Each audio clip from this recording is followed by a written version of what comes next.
경기 성남시 어학원에서 시작된 집단 감염이 고양시에 있는 어학원으로 번지면서 관련 확진자가 72명으로 늘었습니다. 의정부시 어학원에서도 하루 만에 10명이 추가로 감염되는 등 학교와 학원가에 감염이 확산하는 모습입니다. 현장에 나가는 취재기자 연결합니다. 황보혜경 기자.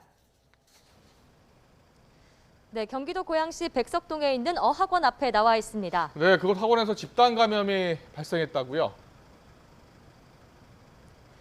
네, 그렇습니다. 지금 제가 나와 있는 이곳 어학원은 현재 폐쇄된 상황입니다. 이곳에서 발생한 집단 감염으로 지금까지 19명이 누적 확진됐습니다.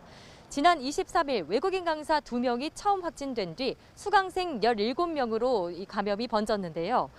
수강생들은 모두 유치원생과 초등학생들입니다.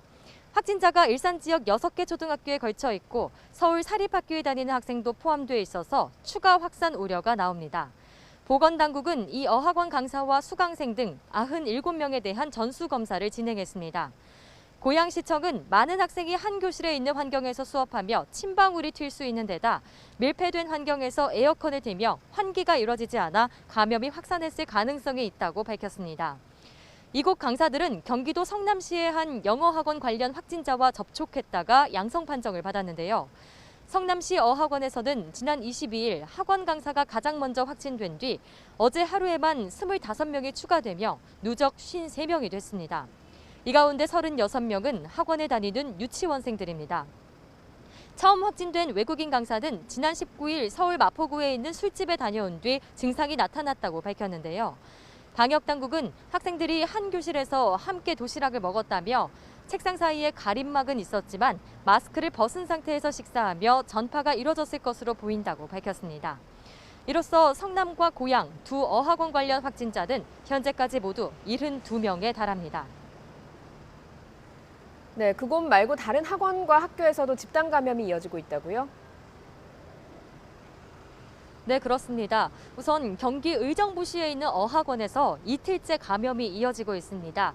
어제 확진자가 나온 의정부시 학원은 모두 2곳인데요. 외국인 강사 각각 1명씩이 확진 판정을 받았습니다. 이 가운데 한 학원에서 오늘 확진자 10명이 추가되며 누적 11명이 됐습니다. 강사가 6명, 학원에 다니는 초등생이 5명입니다. 방역당국은 확진자가 나온 초등학교 4곳을 원격 수업으로 전환했다고 밝혔습니다.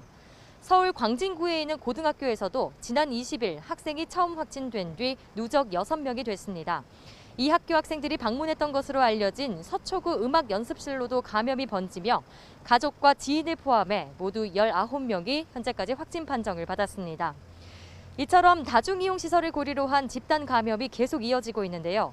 방역당국은 지난 13일부터 19일까지 일주일간 다중이용시설 관련 집단 감염이 전체의 11%를 차지해 확진자가 362명에 달한다고 밝혔습니다.